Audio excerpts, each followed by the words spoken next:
Welcome to the University of Nebraska High School 2016 graduation ceremony. I'm Barbara Shusha, and it is my great good fortune to be the director of the high school. And I'm so excited that you're here, and I'm so glad to meet you today. This is a celebration and a chance for us to welcome the graduates who are here today, but also the graduates around the world who may be watching us on live streaming. So the students we have today represent the more than 100 graduates that we will have this year. So you're part of quite a graduation class, and Principal McDermott will tell you more about that today. Thank you to the parents who are with us today, and to the family and friends who are here to support these graduates. Now, to support them, really, you're at the point where all that support has paid off. This is where you celebrate. You've done the hard work, and we recognize that. Thank you also to the university officials who are with us today, and to the visitors to our high school. We're glad to have you with us.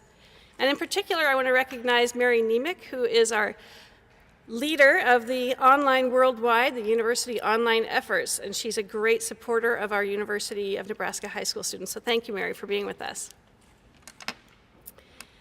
So what I want to talk about today is a little bit of how I am asking and have asked these students to regard today, this very moment. Earlier, Principal McDermott and I were reminiscing about our own high school graduations. And for me, this is a little bit like going back into the Paleozoic era, but I do recall some of that. But what I recalled was kind of a blur. Like, I was nervous at the ceremony, there was a lot going on, some different activities, and it all kind of was a blur in some ways. So what I'd ask you is to really breathe right now. Okay, the hard part is done. You've done the hard work of achieving this diploma. And so now you get to celebrate and be recognized for that. And I think that it's true as adults. Sometimes we romanticize the life of a high school person. We remember, oh, it's so fun to be young, and the challenge and excitement of youth. And we sort of gloss over, or we don't like to think about those lonely hours studying equations, and the challenge of writing another paper on ancient civilizations, and all of that effort. But we know how hard you've worked. And actually, we know that because we wrote the curriculum. So I apologize for the polynomials right now. But we understand the commitment that it takes, especially to do a high school education and to meet the challenge of doing it in a self-paced, independent study way, where you're providing that motivation for yourself. But you've done that, and you've proven to yourself that you can do it. So you should feel prepared for the next steps. We're excited to celebrate that today. One other group I would want to recognize before I introduce our speaker is the University of Nebraska High School faculty and staff who are here today. And this is the group who have been cheering you on, not just today, but all along. And they're your taskmasters at times, but also your great supporters. So why do these group of Nebraskans care so much about you and what you've done with your education? It's because we love what we do. We're passionate about education. And it has been a pleasure for me in all the years I've worked here to come to work every day and get to align what I love with a group of people who love it too, educating and working with students. So thank you for allowing us that opportunity to be a school for you. So I'd like now to introduce you to our speaker. We try at our graduation ceremony to present some very thoughtful ideas and some purposeful information. I mean, this is a point in life where you are, I won't say commencing. People always speak of the commencement exercise, but we know what you've been doing so far. We know that this is a new chapter. And this is a time to really reflect on some larger topics. So our speaker today, Jackie Ostrowicki, is an AVP for University Affairs and the Director of Marketing and Strategic Communication for the University of Nebraska. And in addition to everything that she does for us, she's a very engaged community member. So Jackie is someone who gives her time and talent to organizations through services to boards, whether that be in the arts or economics or education. And she's a terrific model of what it means to be engaged in civic life and to make that contribution. So Jackie, thank you for being with us, and I invite you to speak to our graduates.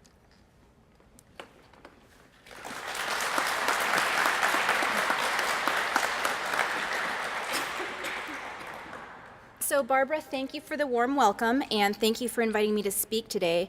I am incredibly grateful and honored to be here with this group of people and with the 3 high school students who are here in person, and also with those across the world who are graduating today. And as you think about graduating from high school, you are finishing one journey, but you're about to embark on another journey, depending on what the next step holds for you. And so as you think about what you'll accomplish in that next step, what I want to talk about is how you're going to add to the world, how you're going to make it a better place. What I really want to talk about today is character. So the writer Anais Nin describes it this way: what we call our destiny is truly our character, and that character can be altered.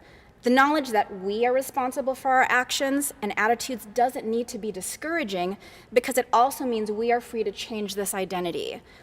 One is not in bondage to the past, which has shaped our feelings, and we are not in bondage to race, to inheritance, or to background. All of this can be altered if we have the courage to examine how it formed us. So character is what I want to talk to the group today. Character really is a quality that forms us as human beings, and it propels us to greatness. All those who have been great and that we respect and admire really had tremendous character. And character also helps you to take the knowledge that you've gained, as you've gained knowledge online over these past several years, and become a better person. So today I just want to share a few thoughts about how do we build character, and how do we play a role in defining who we are and what's next for us. So let me start with a story. In November of 1969, a 22-year-old nurse named Daisy Loria spent her first night in Chicago, Illinois. That morning, she'd arrived as a brand new immigrant from the Philippines. She had left behind her country, her parents, and her 7 brothers and sisters to seek the best possibility for her future. And that possibility came in the form of a nursing exchange program. Daisy had joined the 3,500 Filipinos who leave their country every day for work abroad. So that's 3,500 Filipinos a day, pull in the math here, over 1 million Filipinos a year. So if you think about this, they're all leaving to join the 10 million that are already scattered across the world. 10% of all Filipino citizens don't even live in their own country. So imagine 1 in every 10 people you know not staying in the country they were born in. People are the Philippines' top export, and Daisy had just joined their ranks. But as she became a leader in the ICU at Holy Cross Hospital in Chicago, where she worked, she began making friends. And she met a wonderful Chicago boy, and she determined that she wasn't going to join the ranks of those who sent money home to their families. She was going to bring her family here to be with her. And over the next 10 years, she did just that. She helped bring all 7 of her brothers and sisters over from the Philippines to live in the United States. They lived with her for a while. She helped them get started, get naturalized, get on their feet. And in turn, they helped her. They helped her when her first child was born in 1974. That child was named Jackie Ostrowicki, and Daisy was my mother. And that story has really become part of who I am. Her character inspires me every day. And the reason I tell this story and share it with you is my mom made the choice to bring her family over, not because it was an easy choice, or not because she was on reality TV and 1 million people were watching her and she wanted a thumbs up. She made that choice because it was the right thing to do. And she made that choice because of her character. And here's the key thing I want to get across today. Character is formed when no one is looking. Character is formed when nobody is looking. It's founded on what we do when nobody knows, the decisions we make when we're alone. So character is exhibited in public, but it's formed in private. And because it's private, character isn't about being right, it's about doing what's right. So the word character can kind of be a nebulous word. What does it mean? And I thought I'd test it out. So I asked my 5-year-old daughter, Eva, honey, what does character mean to you? And she said, Mama, a character is someone who plays a part in a book or a movie. And I realized there are 2 sides to the word character. There's how you appear, like in a movie or a book, and then there's who you are. So today I want to talk about who you are. And the great thing is this doesn't just apply to the high school graduate, it applies to all of us. So one thing everyone in this room has in common is you're all involved in education in some way, whether you're educating the high school students, or you're a parent of one of the high school students, or whether you're a high school student yourself. And I am a big fan of education. Obviously, I work at the University of Nebraska. I have a kiddo who's about to start kindergarten. She's starting the journey that you started long, long ago. And so I'm a big fan of education. Here's the thing about education. It really helps young people to develop character. And this is why. Education exposes all of us, all of you, to ideas and to people who are very different than us and maybe unlike us. And it doesn't matter if those people are through your course instructors, your teachers, the staff you work with, people that you meet as you're learning about history. They're not going to be exactly like you. And what that does is it presents you with others with different beliefs and values and backgrounds and ways of interpreting the world. And it also presents you with a choice. How am I going to interact with someone who is different than me and who may have a different worldview? And I believe that character is formed on choices. So you meet people, you start to make choices, and that starts to form your character. So today I want to share 3 ways that we can build character. And the first way to build character is to make good choices. So the wonderful thing about character is it's not something we're assigned at birth. It's not part of the genetic lottery. It's not based on what our parents do. And because it's a choice, it's available to everyone. Character is something that we can all access. But the most important choices that we make aren't always the big choices. In fact, I believe the most important choices are the little choices. Sometimes there's so little that we don't even realize that we're making these choices. You've all been in grade school before, and you probably remember that it's not always easy, is it? When I was in grade school, I wasn't very popular. I wore glasses, and I always had my nose in a book. But one day, a little red-headed girl arrived at my school, and she was even less popular than me. And this made me feel better. One day the class was playing tag, and she was it. And the whole class formed a human chain around Base so that she would have to stay it. And they did this because she wasn't popular, and they did this because they were being mean. I saw them make that chain. I knew what they were doing. I saw the look in her eyes, and I knew how she felt. And you know what I did? I joined them. I will always remember that choice and why I made it. And when I remember my choice, I feel ashamed. But little choices don't always have to be bad choices. I just wanted to show that little choices are important. Let me share the story of a high school staff that I met that really is a good example of how little choices can make a big difference. Jen Highstreet runs the special ed core program at Lincoln High here in Lincoln, Nebraska. All the examples I'm going to give will be in Lincoln because that's where I live, and those are the students and the teachers that I know. And Jen has such a passion for the students that she works with. She works with her students with things like, how do you interact with other students and teachers outside of her room? So they'll all come to her room. These are a lot of special needs students who have a really hard time navigating through their day without being tripped by things like something that someone says to them, and they have a really hard time concentrating and getting through their day. And what she helps them to understand is why do they react a certain way so that they can make better choices about how to act.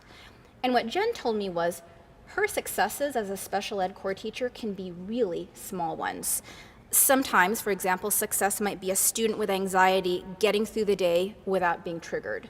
Or it could be a student who turns their homework in on time because they just have a very hard time being disciplined, or they may be distracted at home with children. Some of her students have small children.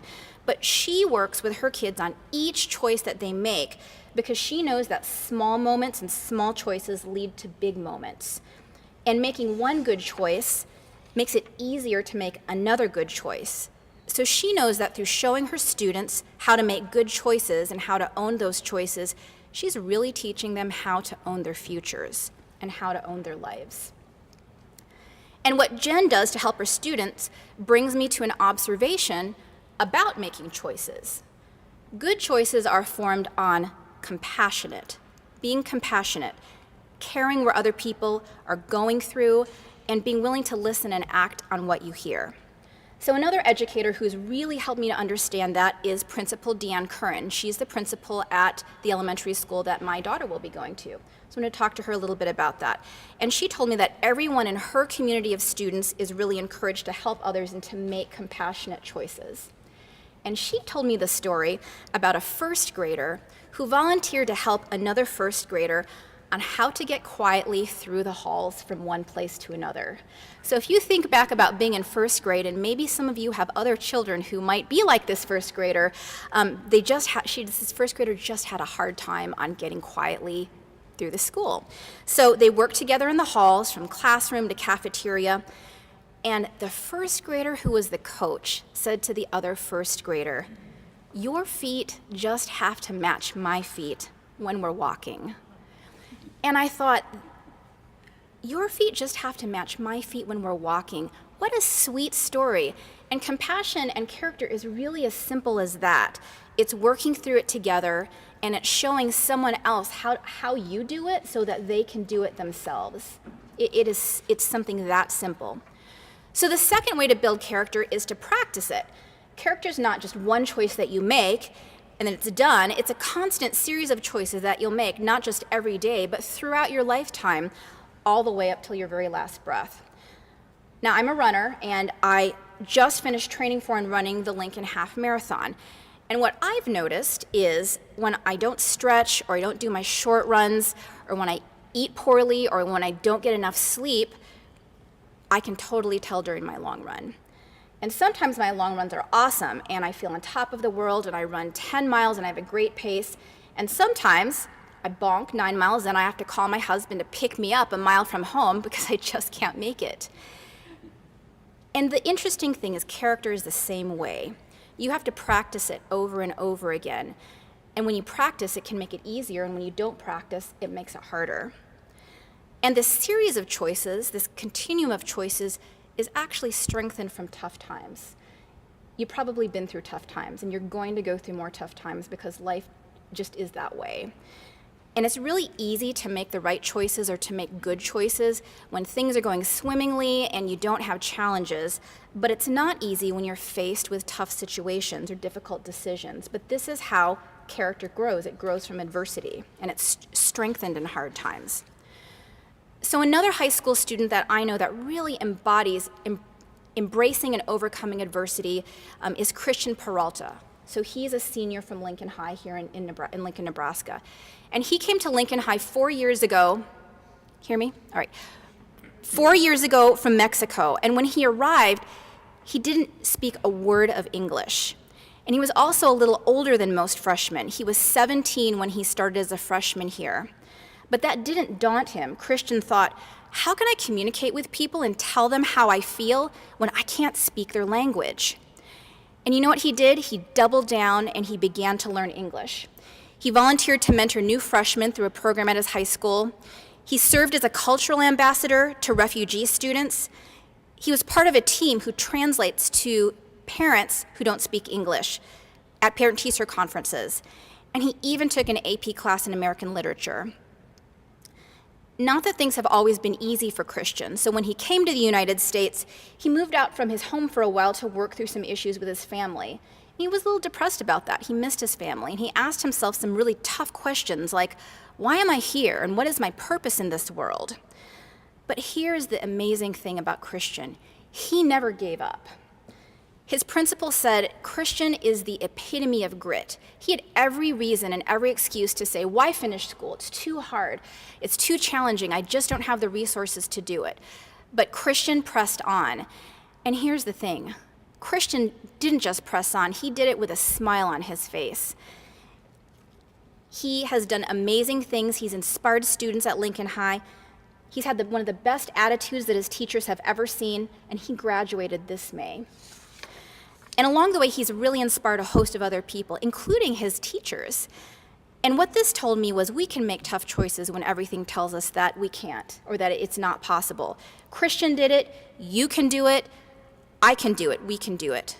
And the effort that we put into making the right choices when times are tough really just makes us stronger. So the third and the last way to build character is that you have to build a house where character can live.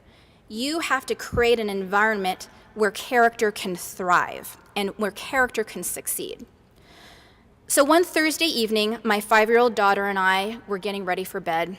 We were sitting down, and she was telling me a story, and I unconsciously reached over to pick up my phone, and she put her hand on mine and said, "Mama, this bed is a country, and in this country, there are no touching phones.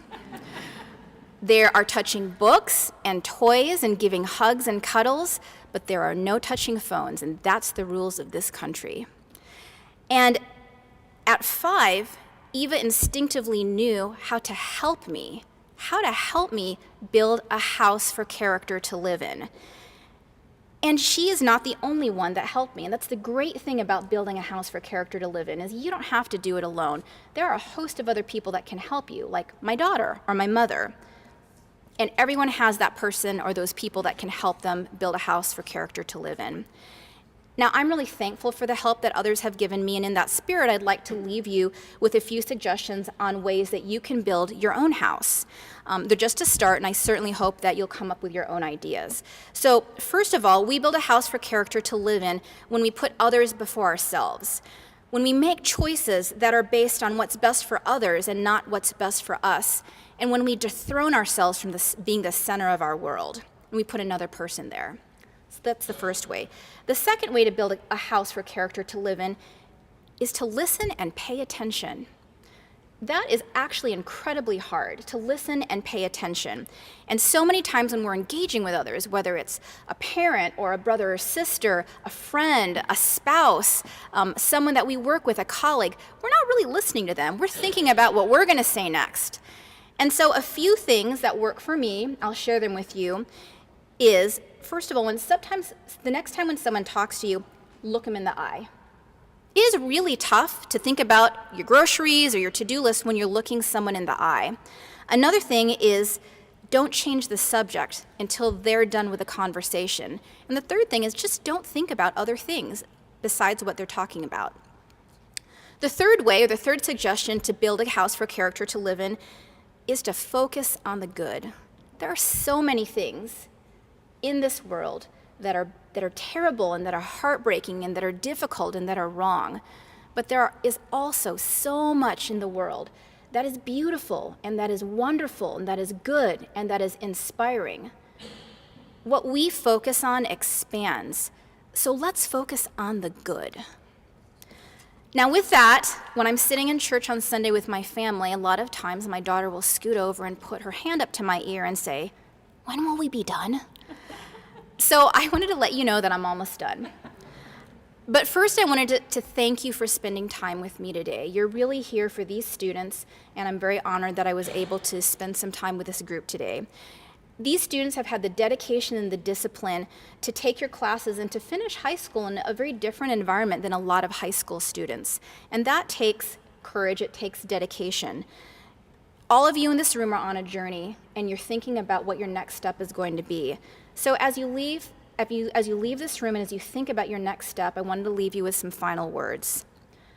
Focus on character. It is the most important thing that you will do in your lifetime.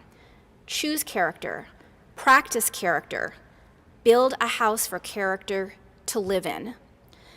Gandhi said, "In a gentle way, you can shake the world." You don't have to be famous to shake the world.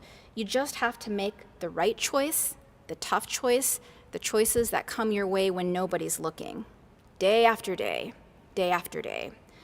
And I believe that each one of you has the ability to make choices, and each one of you has the ability to change the world. In fact, I am counting on you to change the world, and I can't wait to see how you do it. Thank you.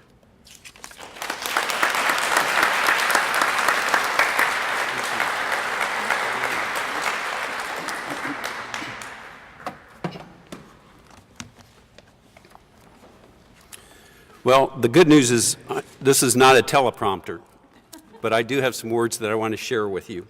And first of all, I want to thank Jackie for sharing her stories and allowing us to know a little bit more about your family and about you.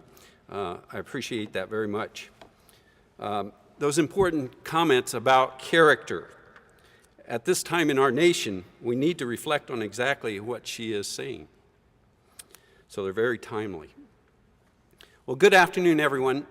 I am Hugh McDermott, University of Nebraska High School principal. And I am thrilled and pleased to be here to be able to share and to acknowledge our distinguished members of the 2016 University of Nebraska High School graduating class. Now, as Barbara mentioned, we have a lot more than what's presently on our stage as graduates. In fact, we have a few graduates that couldn't be here today because they get busy. A lot of our students get busy right away, even before the graduation part, and so they acknowledge that they couldn't be with us because they had other involvements. But we have over 128 graduates from this particular class this year, from 16 different countries. There are 70 students representing 22 of our United States, and 58 students are international students. We have students from as far as Australia, which, if you calculated, would be about 9,381 miles to get here. And we have a student who's in Zimbabwe, which is 8,900 miles from here. And we have a couple of students from Spain, which would be about 4,600 miles from here. We're very proud of the diversity of our students, both culturally and geographically. And graduates, as your principal, I want to thank you for all that you've accomplished in reaching this day and this rite of passage, gaining your high school diploma. I hope that you will recognize the very importance of earning your high school diploma. You know, it is a key to boundless opportunities awaiting you. And if you think about it, it's your security code that will open all types of employment and life options for you. Your diploma is also your key to a fascinating world of the fast-paced opportunities, some of which you've dreamed about and can now make happen. You know, if you think about it, your high school experience can be imagined as a page or a chapter in the ever-growing book of you. This book has lots of chapters, and they are all yet to be written by you. But as you reflect on this page or this chapter of your own personal book, consider giving thanks to those individuals who supported and encouraged you to keep moving forward in your studies. I want you to thank those individuals who see in you the great potential that you have and who were and are your biggest fans, cheerleaders, and supporters. Remember that we all succeed with the help of someone, whether it's our best friend, a parent, a grandparent, or a significant other. Now, today is exciting, it's very thrilling, and it's even a little bit scary as to what you will be doing from this day forward. And I would say that this is a day of joy and happiness for all of us. And now is the time to really give some thought on what you want to do as part of your next step in life. You know, our world is smaller and more connected than we ever imagined it would be. What problems do you want to solve? What are the needs and the opportunities that surround you that you want to get involved in? You have the power to make a difference, not only within your circle of friends and your community, but much further beyond that. And I want you to know that we did not give you this diploma. You earned your diploma and this portion of your formal education. Hold your head high, as no one can take your education away from you. No one. And as a once common South African man who went on to become an uncommon world leader by the name of Nelson Mandela once said, education is the most powerful weapon which you can use to change the world. So I want you to go out there and do that, change the world, but change the world for the better by giving the world your added value, your self-worth, your integrity, and your good character.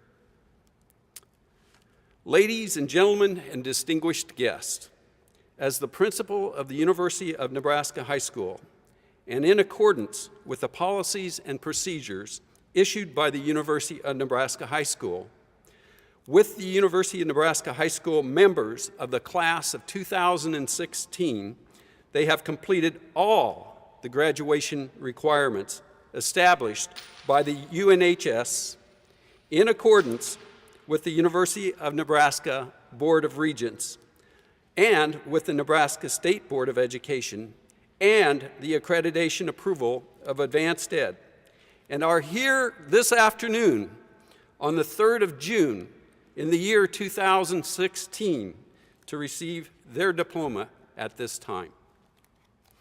I will now read each name and ask that you come forward and shake hands with our director, Mrs. Shusha, and then with me as you receive our diploma, and then allow us the honor of having a picture taken with you before returning to your seat.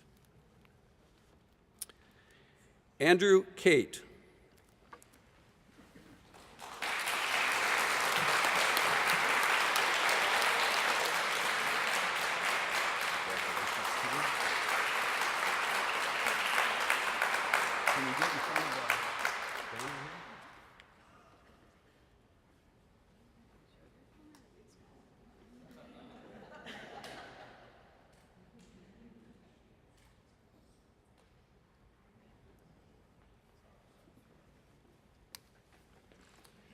Tana Jensen.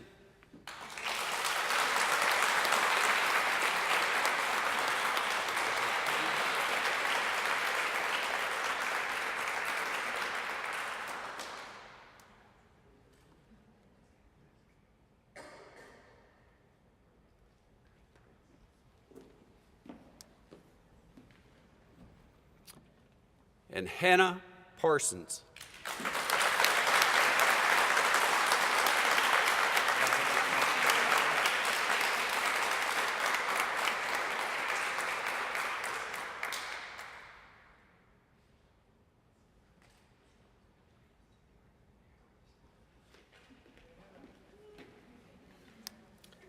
Now, we're not quite finished.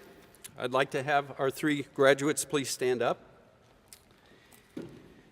And I'd like you to move your tassel from the left side to the right side of your cap.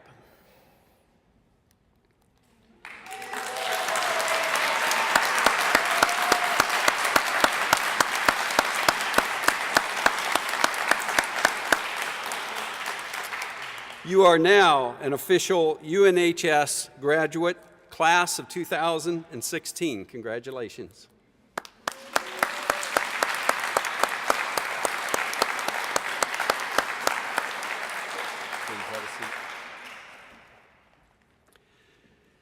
At this time, I'd like to tell you a few things about each of our graduates. So I would ask that each of them please stand when I call their name so that our guests know who we're talking about. And I'll start with Andrew Kate. Andrew is from Colorado Springs, Colorado. And from football and wrestling to computers, Andrew stayed quite busy throughout high school. And through it all, he learned valuable lessons, including respect, how to succeed in tough circumstances, and problem solving. Andrew plans to join the Air Force, where he will aim for a career in cyber surety or security, building on his fondness of computers.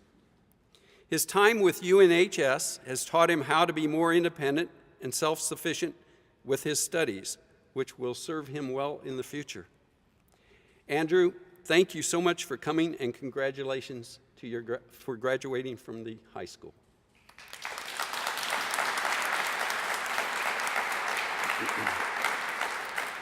Tana, if you'd please stand. Tana Jensen from Arthur, Nebraska.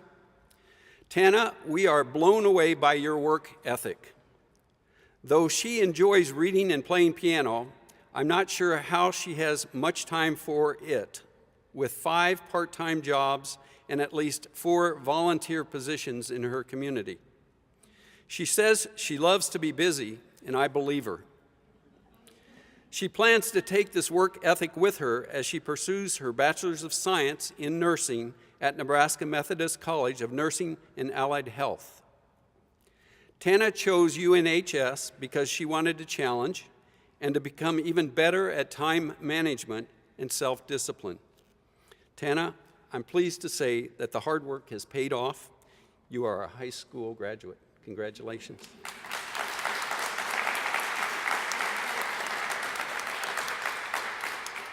Hannah, if you would please stand. Hannah says, and I quote, "Live life the way you wish to live it," unquote. And she's done just that. She has embraced her talent and passion for dance by doing ballet for almost 16 years. She also loves to travel, was in Tokyo, Japan for a year, and with her high school diploma in hand, she will attend Hope College, where she will pursue theater, dance, and psychology. She's from St. Holland, Michigan. Through her experiences, Hannah has the confidence to enter the real world, and thanks to UNHS, she feels prepared for college. Hannah, on behalf of all of the UNHS staff, I'm pleased to award you your high school diploma.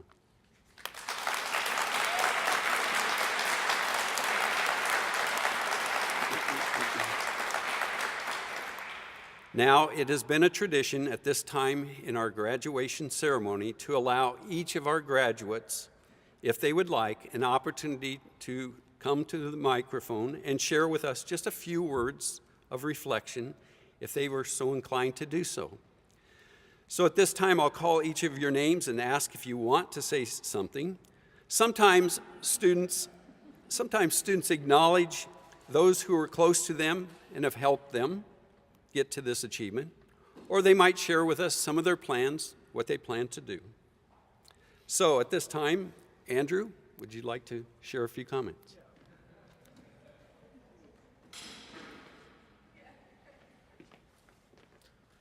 Yeah, I'd just like to thank my parents and my sister and Debbie. I want to thank her too, and also Tim Brown if he's here. That really helped me out. Yeah, cool.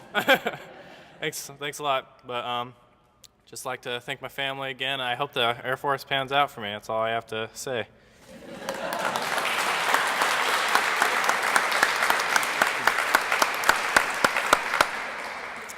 Tana.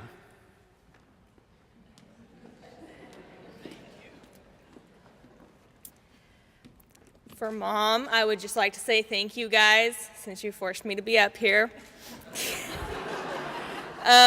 Thank you for paying for these classes and for getting me out of high school. It was great. Thank you.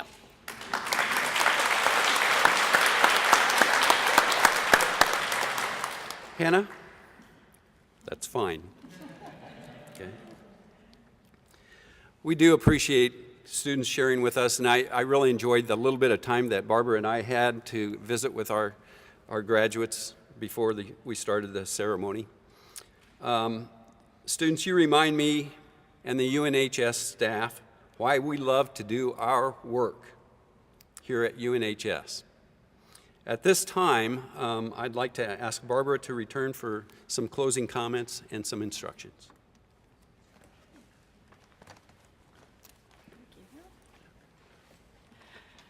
That wasn't that bad, right? There was some nervousness and consternation, but look at what you've done. Thank you all, again, for being with us and for celebrating these students. We are excited to have everyone with us today. In the back of the room, we have refreshments and a bit of a reception that we hope you'll stay for, and we look forward to getting to know you. Make yourself known to the University of Nebraska High School staff who are here. The teachers and the group that are with us today would be glad to meet you. So thank you again.